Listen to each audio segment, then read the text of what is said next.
When I was a young girl and came to the understanding that my father's side of the family was Jewish, it wasn't something I was initially proud of. In my mind, being Jewish wasn't very glamorous, and I didn't like the stereotypes that came attached. I always understood that my family wasn't religious. We never attended synagogue, celebrated any Jewish holidays, or even really interacted with many Jewish individuals. Heck, my brother even attended a Catholic school for 3 years. I remember thinking to myself, if we don't do any of these Jewish things, how could we possibly be Jewish? My father and grandmother's insistence on celebrating our Jewish heritage always confused me, especially since we didn't act Jewish, apart from some of the foods we ate on rare occasion.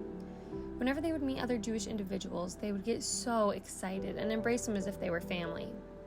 Sure, I could see similar mannerisms and maybe a few physical features, but beyond that, I just didn't get it. I decided to interview both my father and my grandmother about what being Jewish meant to them. Despite interviewing them separately, many of their answers were nearly identical. Their responses to, "Why are you proud to be Jewish?" and "What makes a person Jewish?" were so interesting because they had nothing to do with the practices of a Jew. They were about heritage and struggle.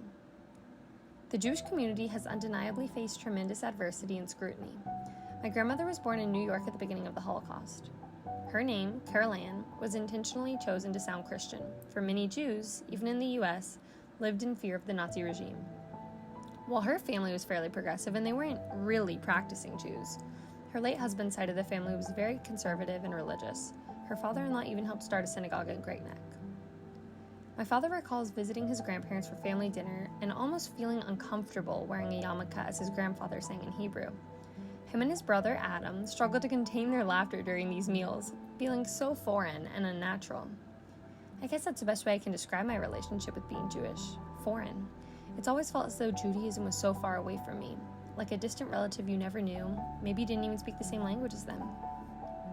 After gaining such vivid insight from my loved ones, I truly feel as though I have a better understanding of my Jewishness. Being Jewish isn't about knowing the Hebrew alphabet, how many bar mitzvahs you've attended, or knowing which direction to light the menorah. It has nothing to do with proving how Jewish you are. My 8 weeks living in New York have been somewhat isolating. Moving to a new city alone at the height of a pandemic isn't ideal. Yet whenever I encounter someone in a store or at a restaurant that I know to be Jewish, I feel a sort of comfort. I know now that being Jewish is about respecting the sacrifices that your ancestors have made. It's about adopting the perseverance and grit of those who came before you. It's about loving another person because they are the family you never got to know. My family first arrived in New York from Europe and left not too long ago. Currently, I'm the only member of my family residing here today. I can proudly say that I have come home, and I proudly admit that I am Jew-ish.